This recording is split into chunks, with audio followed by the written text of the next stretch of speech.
Dès le départ, on voulait fabriquer un dictateur, un tueur.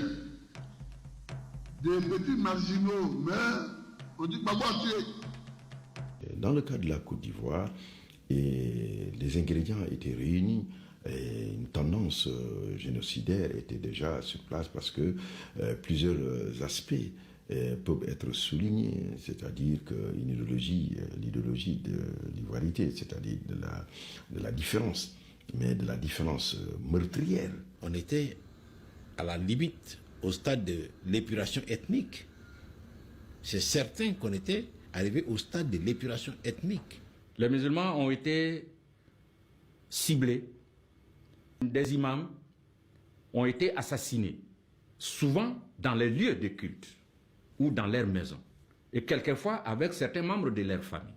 Tout homme sensé ne devrait pas tolérer les attaques des lieux de culte.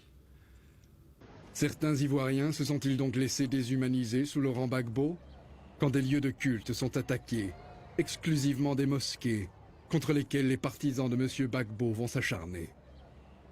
Une punition collective infligée aux membres de cette communauté pour leur soutien supposé à l'opposant Alassane Ouattara, lui-même musulman.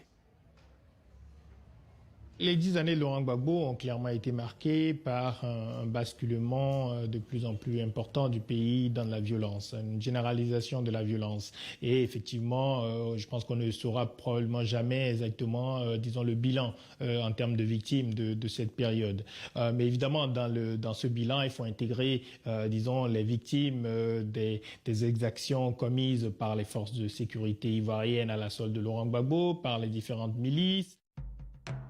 C'est notamment à travers les journaux que lui et ses proches ont créé que Laurent Gbagbo et sa formation, le Front populaire ivoirien, endoctrinent méthodiquement une partie des Ivoiriens.